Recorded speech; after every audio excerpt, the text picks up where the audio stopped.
नदी के एक किनारे से दूसरे किनारे तक पहुंचने का नवीन मात्र 100 रुपए लेता था। हाँ, सिर्फ 100 रुपए में आपको उस किनारे ले जाऊंगा मैं।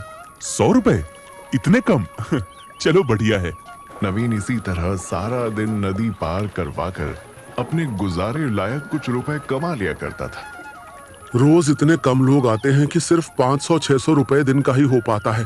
खैर कोई बात नहीं, खर्चा तो चल ही रहा है। हालांकि नवीन की माँ इस बात को लेकर चिंता जताती रहती थी। इतने रुपए हम दोनों के लिए तो काफी हैं, लेकिन तेरी शादी होने के बाद तो तुझे ज्यादा कमाना पड़ेगा ना बेटा। शादी होने के बाद तो ज्यादा कमाना ही पड़ेगा, लेकिन अब इसके लिए मैं करूं क्या? वो मुझे पता होता तो मैं तुझे पहले ना बता देती। अब तू सोच क्या करना है, लेकिन कुछ ऐसा कर कि अच्छे से कमा सके और जल्दी शादी कर सके। ठीक है माँ, मैं कुछ सोचता हूँ। माँ की बात नवीन को सोचने पर मजबूर कर देती है। इस नाव से मैं और क्या कर सकता हूँ जिससे अच्छे रुपए कमा सकूं? आखिर माँ की बात भी सही ही है, शादी के बाद इतने रुपए में कैसे घर का गुजारा होगा? काफी सोचने विचारने के बाद भी नवीन के पास कोई उपाय नहीं आता और उसके दिन ऐसे ही कटते रहते हैं। एक दिन उसके पास एक आदमी आता है। क्यों? क्या तुम ही यहाँ नदी पार करवाते हो? हाँ, मैं ही नदी पार करवाता हूँ, सिर्फ 100 रुपए में। बैठिए, आपको भी पार करवा दूंगा। नहीं नहीं, मैं सिर्फ नदी पार करने नहीं आया हूँ, मुझे तो कुछ और काम है। काम? कहिए, कैसा काम? मुझे तो अपना कुछ सामान यहाँ से वहाँ पहुँचाना है। हाँ हाँ, तो ठीक है ना, आप सामान लेकर बैठ जाइए, मैं आपको उस किनारे पहुँचा दूंगा। इसके मैं तुम्हें ज्यादा रुपए भी दूंगा। तुम 100 रुपए ले लेते हो, लेकिन मैं तुम्हें एक चक्कर का 500 रुपए दूंगा। बस थोड़ी देर इंतजार करना पड़ेगा तुम्हें वहाँ। ये सुनकर नवीन थोड़ा खुश होता है कि आखिरकार एक ऐसा ग्राहक मिला है जो उसे 100 से ज्यादा रुपए देगा। हाँ, तो फिर देर किस बात की है? आइए बैठिए, मैं आपको अभी लेकर चलता हूँ। नवीन उस आदमी का सामान अपनी नाव में रखता है और आदमी को सामान सहित नदी के दूसरे किनारे पर छोड़ देता है। पहुंच गए हम किनारे पर, अब बताइए। बस थोड़ी देर में वापस चलूंगा, तब तक तुम्हें मेरा इंतजार करना होगा यहाँ पर। ठीक है, लेकिन अभी आप मुझे 500 रुपए तो दे जाइए, आप बाद में आए ना आए। ये लो 500 रुपए।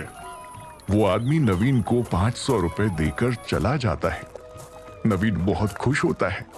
ऐसा लग रहा है जैसे भगवान ने मेरी परेशानी का उपाय भेजा है। रोज सुबह सुबह ही 500 रुपए की कमाई हो जाए तो दिन का 800,000 रुपया आराम से हो जाया करेगा। थोड़ी ही देर में वो आदमी लौट आता है और नवीन उसे नदी पार करवा कर वापस पहुंचा देता है। तुम्हारी नाव की वजह से मेरा काम आसान हो गया। आपको कभी भी कोई भी सामान यहाँ वहाँ पहुँचाना हो तो मैं आपको यहीं मिल जाऊंगा।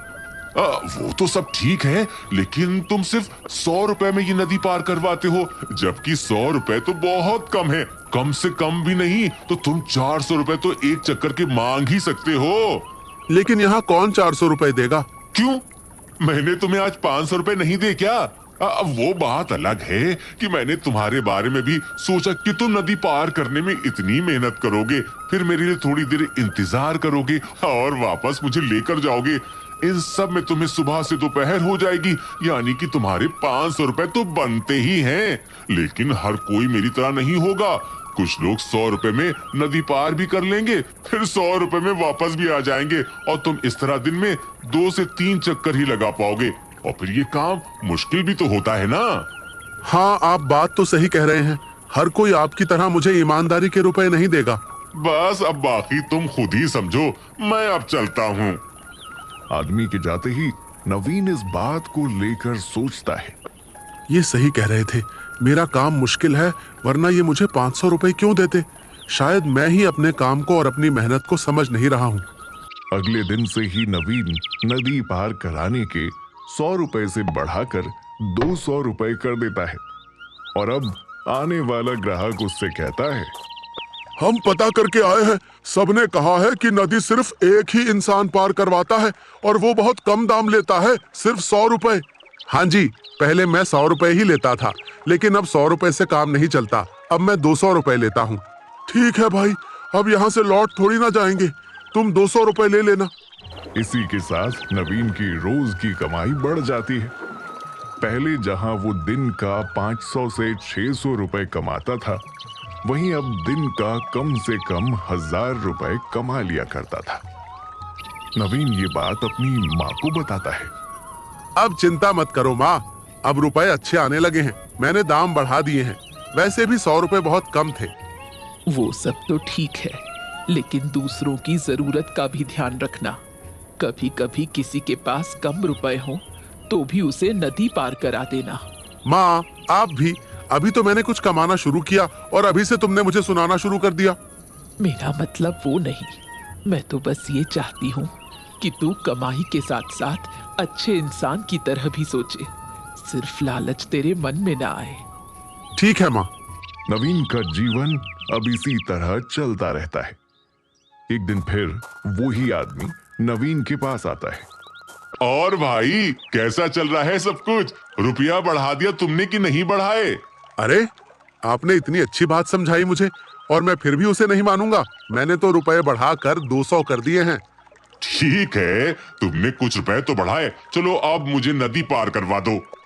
नवीन आदमी को नदी पार करवाता है और उसका काम हो जाने पर उसे वापस ले आता है। आदमी नवीन को फिर से 500 रुपए देता है। आपके 500 रुपए देने की वजह से ही मुझे पता चला है कि मेरे काम की कीमत क्या है। अरे तुम्हारा काम आसान थोड़ी है ना। अच्छा हुआ जो तुमने अपने काम और अपनी मेहनत को समझा। इसी तरह अपनी कीमत बढ़ाते रहो, मैं चलता हूँ। अब धीरे धीरे नवीन के मन में रुपए को लेकर लालच बैठने लगता है। उसके मन में ये बात आ चुकी थी कि वो जो काम कर रहा है उसे उसके ज्यादा रुपए मिलने चाहिए और इसीलिए वो फिर से रुपए बढ़ा देता है। लेकिन अब लोगों को ये बात अच्छी नहीं लगती। अरे भाई, पहले तुम 100 रुपए में ले जाते थे, अब अचानक से तुमने 300 रुपए कर दिए। ऐसे तो तुम रुपए बढ़ाते बढ़ाते एक दिन 500 रुपए कर दोगे। जब 500 रुपए कर दूंगा तो आपको 500 रुपए ही देने पड़ेंगे। फिलहाल मैंने 300 रुपए किए हैं तो आपको 300 रुपए देने हैं। अब लोग मजबूरन ही उसे 300 रुपए देते थे। नवीन की बढ़ती कमाई से उसकी माँ खुश तो थी, लेकिन वो नवीन को लालच से दूर रखना भी चाहती थी। बेटा, अच्छी बात है कि तू पहले से अच्छा कमा रहा है, लेकिन हो सकता है कि कोई इंसान किसी जरूरत में हो और उसके पास 100 रुपए ही हो, फिर तू उसे नदी पार नहीं कराता क्या? नहीं माँ, सिर्फ 100 रुपए में तो बिल्कुल नहीं। कोई मुझे अगर 300 से 1 रुपया भी कम देता है तो मैं उसे नदी पार नहीं कराता। ऐसे मैं सबके बारे में सोचूंगा तो फिर मैं क्या ही कमा लूंगा। मुझे भी तो अपने बारे में सोचना चाहिए ना। हाँ, तुझे अपने बारे में सोचना चाहिए, लेकिन कभी कभी तुझे दूसरों के बारे में भी तो सोचना चाहिए। अरे माँ, तुम तो जज्बाती हो रही हो। अगर किसी के पास रुपए नहीं हैं तो इसमें मेरी क्या गलती? रुपए तो होने ही चाहिए ना, अगर नदी के इस पार से उस पार जाना है तो।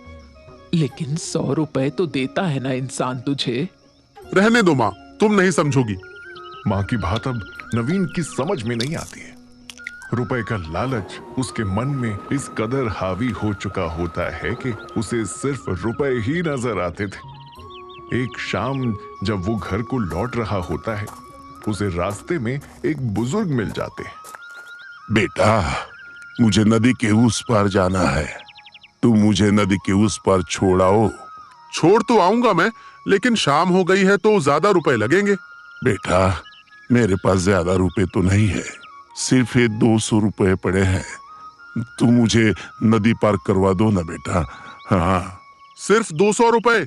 इतने में तो अब मैं दिन में भी नदी पार नहीं करवाता। आप तो फिर भी शाम में कह रहे हैं। मैं अभी आपको नदी पार करवाने जाऊंगा, फिर मैं लौट कर आऊंगा, मुझे तो रात हो जाएगी ना। नहीं नहीं, मैं नहीं जाऊंगा। बेटा, बहुत जरूरी है मेरा नदी पार करके घर पहुंचना। मेरी तबीयत भी ठीक नहीं है और घर पर मेरे बच्चे मेरा इंतजार कर रहे होंगे।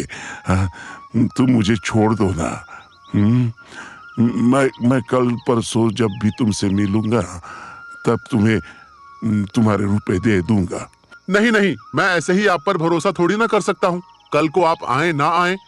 नहीं, आपके पास अगर 500 रुपए हैं तो मैं आपको छोड़ आऊंगा, लेकिन अगर नहीं है तो नहीं। बुजुर्ग उससे बहुत आग्रह करते, पर नवीन नहीं मानता और सीधे घर जाने लगता है। वो बुजुर्ग भी नवीन को मनाते मनाते उसके पीछे पीछे चल देते हैं। मेरे पीछे पीछे मत आओ बाबा, 500 रुपए हैं तो मैं आपको छोड़ आऊंगा, नहीं है तो सुबह तक ऐसे ही रहो, और सुबह भी पूरे 300 रुपए लूंगा मैं आपसे। बेटा बेटा सुनो ना, बहुत जरूरी है, मुझे छोड़ाओ ना। हाँ, मैं तुम्हें 200 रुपए दे दूंगा, मुझे छोड़ाओ। हाँ, मुझे छोड़ाओ। नवीन उनकी नहीं सुनता और चलते चलते अपने घर तक पहुंच जाता है। बुजुर्ग भी उसके पीछे पीछे उसके घर पहुंच जाते हैं। आप यहाँ किसी और से मदद मांग लीजिए, अब मेरा घर आ गया है, मुझे परेशान नहीं कीजिएगा। नवीन घर में चला जाता है। बुजुर्ग को कुछ समझ नहीं आता कि वो अब क्या करे। अब मैं कहाँ जाऊं? कहाँ जाऊं मैं? मेरी तबीयत काफी बिगड़ रही है, ठंड भी बहुत लग रही है, अब मैं ज्यादा नहीं चल पाऊंगा। अरे भगवान, अब क्या करूं? हाँ, यही किसी पेड़ की छांव में आज रात को सो लेता हूँ। सुबह उठकर लोगों से मदद मांगूंगा और नदी पार करके अपने घर चला जाऊंगा। अब क्या करूं मैं?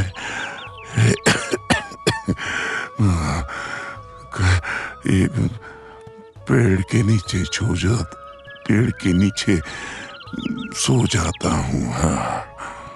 ये सोच वो बुजुर्ग नवीन के घर के बाहर ही एक पेड़ के नीचे सो जाते हैं।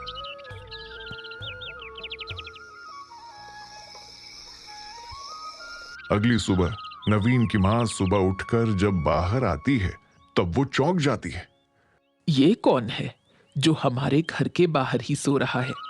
मैं इसे जगा कर देखती हूँ, न जाने किस परेशानी में हो ये। नवीन की मां उस बुजुर्ग को जगाती है और वो बुजुर्ग उठते ही नवीन की मां से कहता है, अरे सुबह हो गई, भगवान का लाख लाख धन्यवाद है जो ये रात तो कट गई। आप कौन? ये तुम जिसके घर के बाहर सो रहे हो वो मेरा ही घर है, लेकिन तुम कौन हो? मैं इस गांव में छोटा सा काम करता हूँ, और हाँ, नदी पार दूसरे गांव में रहता हूँ।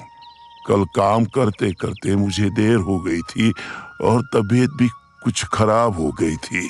हाँ, और तो और मेरे पास सिर्फ 200 रुपए ही पड़े थे, तो मैंने उस नाव वाले से कहा कि मुझे नदी पार करा दे ताकि मैं घर चला जाऊं, कहीं मेरी तबीयत ज्यादा बिगड़ जाए तो।